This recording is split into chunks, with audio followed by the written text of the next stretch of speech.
Hi friends, இப்போ நம்ம Pandi stores பார்க்க போகிறோம். பாண்டி ஸ்டோர்ஸில் எடுத்தோடனே மயில் தங்க மயிலை காமிக்கிறாங்க. காமிச்சு அவங்க அவங்க அம்மாட்ட கால் பண்ணி பேசிகிட்டு இருக்க அந்த டைம் பார்த்து எனக்கு இப்போ தான் சந்தோஷமாக இருக்குன்னு சொல்கிறாங்க. என்னம்மா ஆச்சு அப்படின்னு சொல்லி கேள்வி கேட்க மீனாவும் ராஜியும் பேசாமல் இருந்தாங்க. அது இப்போ பேசிட்டாங்க அத்தைக்கிட்ட. அதுக்கு எதுக்குமா உனக்கு சந்தோஷம்னு கேள்வி கேட்க, அதாவது நான் தான்மா பேச வச்சேன் அப்படிங்கிறாங்க. பொழைக்க தெரியாதவளா அடி, நீ பிரச்சனையை பெருசாக்கிறத விட்டுட்டு நீ ஏண்டி சேர்த்து வச்ச அப்படின்னு சொல்கிறாங்க. இதுக்கப்புறம் ஒன்று அவங்க நடுத்தரில் விட்டுருவாங்க. அவங்க 3 பேர் கூட்டணி சேர்ந்துக்குவாங்கன்னு சொல்ல இவங்க 3 பேர் அந்த டைம் பார்த்து பேசிகிட்டு இருக்காங்க. எதை பற்றி பேசிகிட்டு இருக்காங்க, அதாவது ராஜு குமரி அழுவுறா, ஏன் கதிரை கல்யாணம் பண்ணணும்னு நினச்சின்னு சொல்ல இவங்க ஆறுத சொல்லிட்டு இருக்காங்க. அந்த டைம் பார்த்து இவங்க என்ட்ரி ஆகுறாங்க. ஏமா உனக்கு ஒரு விஷயம் தெரியக்கூடாதுன்னா நீ தண்டோரை அடிக்கிற, அதுவும் ஒருத்தருக்கு 2 பேருக்கு இல்லை, வீட்டுக்கே அதாவது ஊரில் உள்ள எல்லாத்துக்கும் தண்டோரை அடிச்சுடியாடுக்கு அந்தளவுக்கு ஃப்ரீ தண்டோரை அடிக்கிற நீ, அதனால் உன்ட்ட இப்படி சொல்ல முடியும் அப்படிங்கிற மாதிரி ஆச்சு. இதுக்கப்புறம் வந்துட்டு ஐயோ இவங்க கூட்டணி சேர்ந்துட்டாங்க, அம்மா சொன்னது தான் கரெக்டுன்னு இவங்களே நினைக்கிறாங்கன்னா பார்த்துக்கோங்க அப்படிங்கிற மாதிரி ஆயிடுச்சு. இன்னொரு பக்கம் நம்ம ராஜுவோட வீட்டில் அதாவது என்ன ஆச்சுன்னு சொல்லி கேட்குறீங்களா, நம்ம குமாருக்கு ஃபிக்ஸ் பண்ண கல்யாணம் திடீர்னு வேணான்னு சொல்லிட்டாங்கன்னு சொல்கிறாங்க.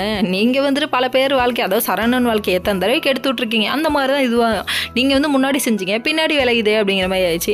அதுக்கப்புறம் வந்துட்டு இதுக்கெல்லாம் காரணம் ராஜு தான், ராஜு ஓடி போனது தெரிஞ்சு போச்சா, அதனால நிப்பாட்டிட்டாங்களாமா. டே நல்லா வருவீங்கடா அப்படிங்கிற மாதிரி இருக்குது.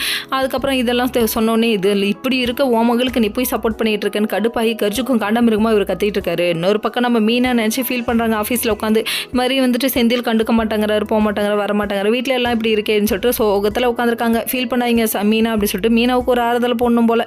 அதுக்கப்புறம் இவங்க கிளம்பி நடந்து வருவோன்னு சொல்லிட்டு இவங்க வந்துட்டு இருக்காங்க. நம்ம செந்தில் பையன் பண்ணுற வேலை இருக்குது பேர், கண்ணா நீ ரொம்ப தப்பு பண்ணுறப்பா அப்படிங்கிற மாதிரி ஆயிடுச்சு. ஓகே ஃப்ரெண்ட்ஸ், நெக்ஸ்ட் வீடியோவில் பார்ப்போம்.